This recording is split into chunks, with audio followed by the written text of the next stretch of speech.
उस रात तेहरान में सब कुछ सामान्य लग रहा था। सड़कों पर हमेशा की तरह ट्रैफिक था। सरकारी इमारतों में सुरक्षा गार्ड अपनी ड्यूटी पर तैनात थे और शहर के सबसे सुरक्षित इलाके में सत्ता के सबसे शक्तिशाली लोग अपनी रोजमर्रा की बैठकों में व्यस्त थे। लेकिन फिर अचानक कुछ ऐसा हुआ जिसने पूरी दुनिया को हिला दिया। रात के करीब 1 बज रहे थे। तेहरान के आसमान में एक तेज धमाके की आवाज गूंजी। पहले लोगों को लगा कि शायद ये कोई सामान्य सैन्य अभ्यास होगा, क्योंकि ईरान जैसे देशों में ऐसी आवाजें कभी कभी सुनाई दे जाती हैं। लेकिन कुछ ही मिनटों में तेहरान के सबसे सुरक्षित इलाके से धुएं के बड़े बड़े गुबार उठने लगे। ये वही इलाका था जहां ईरान के सबसे शक्तिशाली नेताओं के कार्यालय और निवास मौजूद थे। और फिर कुछ ही देर में दुनिया भर की खबर एजेंसियों ने ब्रेकिंग न्यूज चलानी शुरू कर दी। एक बड़ा हमला हुआ था और इस हमले का निशाना थे ईरान के सबसे ऊंचे पदों पर बैठे लोग। लेकिन असली सवाल ये था, क्या ये हमला सिर्फ एक सैन्य ऑपरेशन था या फिर इसके पीछे कोई बहुत बड़ी रणनीति छिपी थी?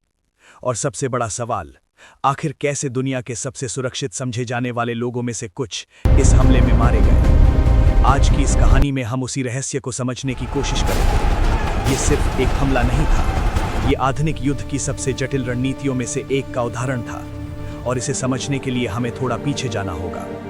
ईरान और पश्चिमी देशों के बीच तनाव कोई नई बात नहीं है। 1979 की इस्लामिक क्रांति के बाद से ही ईरान और अमेरिका के रिश्ते लगातार खराब रहे हैं। क्रांति के बाद ईरान में एक नई सरकार बनी जिसका नेतृत्व धार्मिक नेताओं ने किया। इस नई व्यवस्था में सर्वोच्च नेता का पद सबसे शक्तिशाली माना जाता है। सरकार, सेना, न्यायपालिका, लगभग हर बड़ा फैसला इसी पद से प्रभावित होता है। और यही वजह है कि ईरान के सर्वोच्च नेता को दुनिया के सबसे सुरक्षित लोगों में गिना जाता है। उनकी सुरक्षा में हजारों सुरक्षाकर्मी तैनात रहते हैं।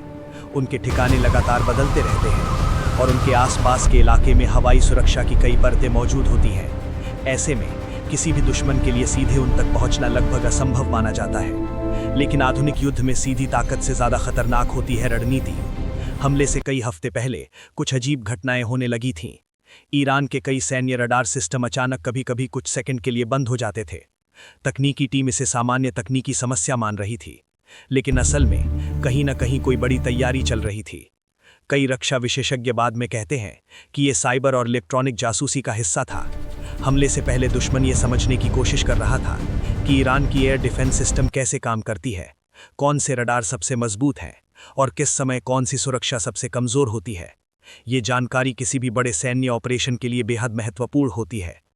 आधुनिक युद्ध में एक रणनीति होती है जिसे कहा जाता है टाइम ऑन टारगेट। इसका मतलब होता है कि अलग अलग जगहों से छोड़े गए हथियार ठीक एक ही समय पर अपने लक्ष्य पर पहुंचे। ये सुनने में आसान लगता है, लेकिन असल में ये बेहद जटिल गणित होता है, क्योंकि कुछ मिसाइलें हजारों किलोमीटर दूर से आती हैं, कुछ विमान सैकड़ों किलोमीटर उड़कर लक्ष्य तक पहुंचते हैं और कुछ ड्रोन आसमान में लंबे समय तक मंडराते रहते हैं। इन सभी को इस तरह समन्वित करना कि वे एक ही सेकंड में हमला करें, यह आधुनिक सैन्य योजना की सबसे कठिन प्रक्रियाओं में से एक है। लेकिन अगर ये सफल हो जाए तो दुश्मन के पास प्रतिक्रिया देने का समय ही नहीं बचता। हमले की रात सब कुछ बेहद शांत था, लेकिन समुद्र में कई युद्धपोत पहले से ही अपनी जगह ले चुके थे। इन जहाज़ों में से कुछ में लंबी दूरी की क्रूज मिसाइलें मौजूद थीं।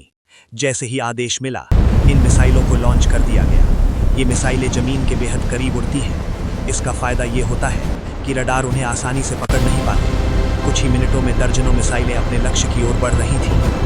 उनका पहला लक्ष्य था ईरान की एयर डिफेंस सिस्टम। जैसे ही मिसाइलें अपने लक्ष्य के करीब पहुंची, एक और हमला शुरू हुआ। ये हमला था इलेक्ट्रॉनिक वारफेयर का। इस तकनीक के जरिए दुश्मन के रडार सिस्टम में नकली संकेत भेजे जाते हैं। रडार स्क्रीन पर अचानक सैकड़ों नकली विमान दिखाई देने लगते हैं। सुरक्षा अधिकारी समझ नहीं पाते कि असली खतरा कहां से आ रहा है, और यही हुआ। कुछ ही मिनटों में ईरान की कई रडार स्क्रीन पर सैकड़ों लक्ष्य दिखाई देने लगे, लेकिन इनमें से अधिकतर असली नहीं थे। ये छोटे छोटे डीकॉय ड्रोन थे जो रडार को भ्रमित करने के लिए भेजे गए थे। जब तक ऑपरेटर असली खतरे को समझ पाते, तब तक बहुत देर हो चुकी थी। जैसे ही एयर डिफेंस कमजोर हुई, असली हमला शुरू हुआ। आसमान में स्टेल्थ जेट्स प्रवेश कर चुके थे। स्टेल्थ तकनीक का मतलब है ऐसा डिजाइन जो रडार पर बहुत कम दिखाई देता है। इन विमानों को पकड़ना सामान्य रडार के लिए बेहद मुश्किल होता है। इन जेट्स का लक्ष्य था महत्वपूर्ण सैन्य ठिकाने, कमांड सेंटर और सत्ता के सबसे सुरक्षित परिसर। कुछ ही मिनटों में तेहरान के कई इलाकों में धमाके सुनाई देने लगे। लोगों को समझ ही नहीं आ रहा था कि आखिर हो क्या रहा है। तेहरान का एक इलाका हमेशा से बेहद सुरक्षित माना जाता है। यहीं पर ईरान के सर्वोच्च नेतृत्व के कार्यालय और निवास मौजूद है। सुरक्षा इतनी कड़ी होती है कि सामान्य नागरिकों का वहां पहुंचना भी मुश्किल होता है। लेकिन उस रात यही इलाका सबसे बड़ा लक्ष्य बन गया। मिसाइलें बेहद सटीक निर्देशांक पर दागी गई थीं। कुछ ही सेकंड में कई इमारतों में जोरदार विस्फोट हुए। सुरक्षा गार्डों को समझ ही नहीं आया कि हमला किस दिशा से हुआ है। हमले के बाद सबसे बड़ा सवाल यही था, क्या वास्तव में ईरान के शीर्ष नेता इस हमले में मारे गए? शुरुआती रिपोर्ट्स बेहद भ्रमित करने वाली थीं। कुछ रिपोर्ट्स में कहा गया कि हमले के समय नेता उस परिसर में मौजूद ही नहीं थे। कुछ रिपोर्ट्स में दावा किया गया कि हमला सीधे उनके कार्यालय पर हुआ, और कुछ घंटों तक पूरी दुनिया में अफवाहों का दौर चलता रहा। ईरानी अधिकारियों ने तुरंत बयान जारी किया कि स्थिति नियंत्रण में है, लेकिन विशेषज्ञों का कहना था कि अगर इतना बड़ा हमला हुआ है तो उसके असर को छिपाना आसान नहीं होगा। इस पूरी घटना ने एक बार फिर ये दिखा दिया कि आधुनिक युद्ध अब सिर्फ टैंकों और सैनिकों से नहीं लड़े जाते। आज युद्ध में शामिल होते हैं साइबर हमले, इलेक्ट्रॉनिक जैमिंग, ड्रोन, स्टेल्थ तकनीक और सटीक निर्देशित हथियार। इन सब का संयोजन किसी भी मजबूत रक्षा व्यवस्था को कुछ ही मिनटों में कमजोर कर सकता है।